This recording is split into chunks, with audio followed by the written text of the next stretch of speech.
Praise the Lord. இன்றைக்கு அப்போஸ்தலர் 25ஆம் அதிகாரம் மற்றும் சங்கீதம் 114ஆம் அதிகாரமும் வாசிக்க கேட்போம்.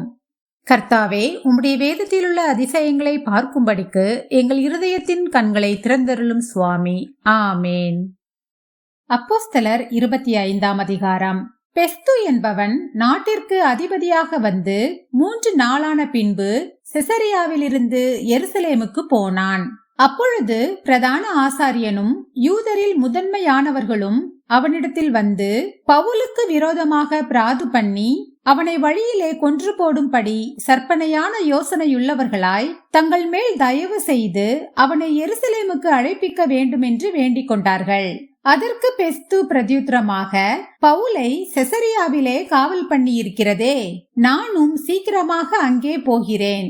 ஆகையால் உங்களில் திறமுள்ளவர்கள் கூட வந்து அந்த மனுஷனிடத்தில் குற்றம் ஏதாகிலும் உண்டானால் அந்த குற்றத்தை அவன் மேல் சாட்டட்டும் என்றான். அவன் அவர்களிடத்திலே ஏறக்குறைய 10 நாள் சஞ்சரித்து பின்பு செசரியாவுக்கு போய் மறுநாளிலே நியாயாசனத்தில் உட்கார்ந்து பவுலை கொண்டு வரும்படி கட்டளையிட்டான். அவன் வந்தபோது எருசலேமில் இருந்து வந்த யூதர்கள் அவனை சூழ்ந்து நின்று தங்களால் ரூபிக்க கூடாத அநேக கொடிய குற்றங்களை அவன் மேல் சாட்டினார்கள்.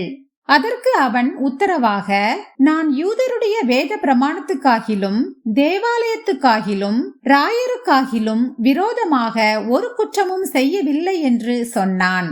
அப்பொழுது பெஸ்து யூதருக்கு தயவு செய்ய மனதாய் பவுலை நோக்கி, நீ எருசலேமுக்கு போய் அவ்விடத்திலே இந்த காரியங்களை குறித்து எனக்கு முன்பாக நியாயம் விசாரிக்கப்பட உனக்கு சம்மதியா என்றான்.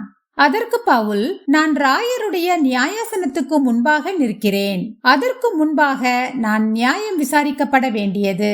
யூதருக்கு நான் அநியாயம் ஒன்றும் செய்யவில்லை. அதை நீரும் நன்றாய் அறிந்திருக்கிறீர். நான் அநியாயம் செய்து மரணத்துக்கு பாத்திரமானது ஏதாகிலும் நடப்பித்ததுண்டானால் நான் சாகாதபடிக்கு மனு கேட்க மாட்டேன். இவர்கள் என் மேல் சாட்டுகிற குற்றங்கள் முற்றிலும் அபத்தமானால் அவர்களுக்கு தயவு பண்ணும் பொருட்டு ஒருவரும் என்னை அவர்களுக்கு ஒப்புக் கொடுக்கலாகாது. ராயருக்கு அபயமிடுகிறேன் என்றான். அப்பொழுது பெஸ்து தன் ஆலோசனைக்காரருடனே ஆலோசித்து, நீ ராயருக்கு அபயமிட்டாயே, ராயரிடத்திற்கே போக கடவா என்று உத்தரவு சொன்னான். சில நாள் சென்ற பின்பு அகிரிப்பா ராஜாவும் பெர்னிக்கேயாலும் பெஸ்துவை கண்டுகொள்ளும்படி செசரியாவுக்கு வந்தார்கள். அவர்கள் அங்கே அநேக நாள் சஞ்சரித்திருக்கையில் பெஸ்து பவுலின் சங்கதியை ராஜாவுக்கு விவரித்து, பேலிக்ஸ் காவலில் வைத்து போன ஒரு மனுஷன் இருக்கிறான். நான் எருசலேமில் இருந்த போது பிரதான ஆசாரியர்களும் யூதருடைய மூப்பர்களும் அவனை குறித்து என்னிடத்தில் பிராது பண்ணி அவனுக்கு விரோதமாக தீர்ப்பு செய்ய வேண்டும் என்று கேட்டுக்கொண்டார்கள். அவர்களுக்கு நான் பிரதியுத்தரமாக, குற்றஞ்சாட்டப்பட்ட மனுஷன் குற்றஞ்சாட்டினவர்களுக்கு முகமுகமாய் நின்று சாட்டின குற்றத்துக்கு தனக்காக எதிர் உத்தரவு சொல்ல அவனுக்கு இடம் கிடைக்கிறதற்கு முன்னே குற்றஞ்சாட்டினவர்கள் பட்சமாய் அவனை மரணத்திற்கு ஒப்பு கொடுக்கிறது ரோமருக்கு வழக்கம் அல்ல என்றேன். ஆகையால் அவர்கள் இங்கே கூடி வந்தபோது நான் எவ்வளவும் தாமதம் பண்ணாமல் மறுநாள் நியாயாசனத்தில் உட்கார்ந்து அந்த மனுஷனை கொண்டு வரும்படி கட்டளையிட்டேன். அப்பொழுது குற்றஞ்சாட்டினவர்கள் வந்து நின்று நான் நினைத்திருந்த குற்றங்களில் ஒன்றையும் அவன் மேல் சுமத்தாமல் தங்களுடைய மார்க்கத்தை குறித்தும் மரித்து போன இயேசு என்னும் ஒருவன் உயிரோடு இருக்கிறான் என்று பவுல் சாதித்ததை குறித்தும் சில தர்க்க விஷயங்களை அவன் பேரில் விரோதமாய் சொன்னார்கள். இப்படிப்பட்ட தர்க்க விஷயங்களை குறித்து எனக்கு சந்தேகம் இருந்தபடியினால் நீ எருசலேமுக்கு போய் அங்கே இவைகளை குறித்து நியாயம் விசாரிக்கப்பட உனக்கு சம்மதியா என்று கேட்டேன்.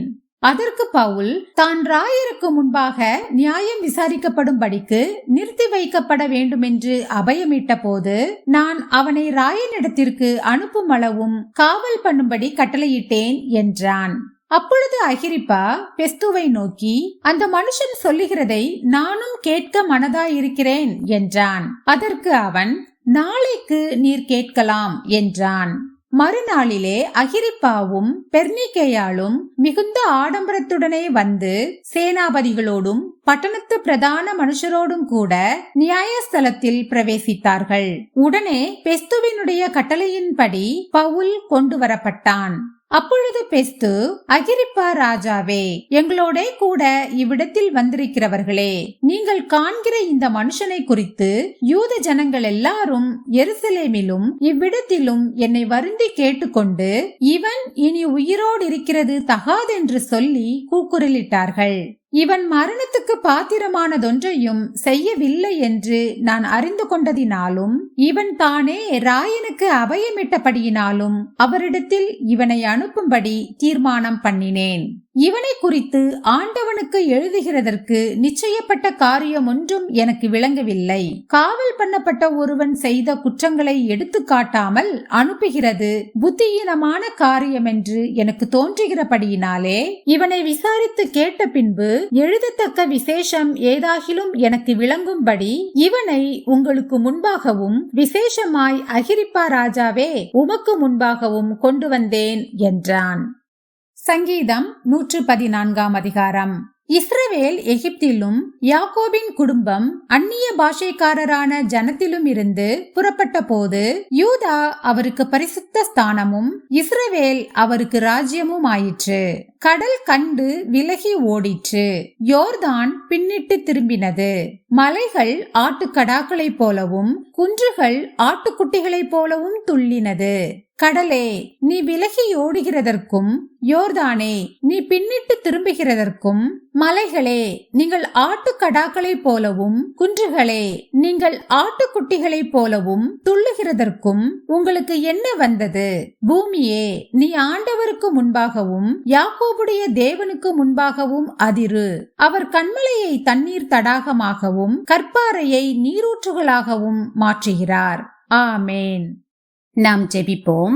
அன்பின் பரலோக பிதாவே, இந்த அருமையான காலை வேளையை தந்ததற்காக உமக்கு கொடானு கொடி நன்றி ஏசப்பா. எத்தனையோ பேருக்கு இல்லாத ஸ்லாக்கியத்தையும் பாக்கியத்தையும் அற்ப பாவிகளும் தூசுகளுமாகிய எங்களுக்கு தந்தீரே, அதற்காக உமக்கு நன்றி ஏசப்பா.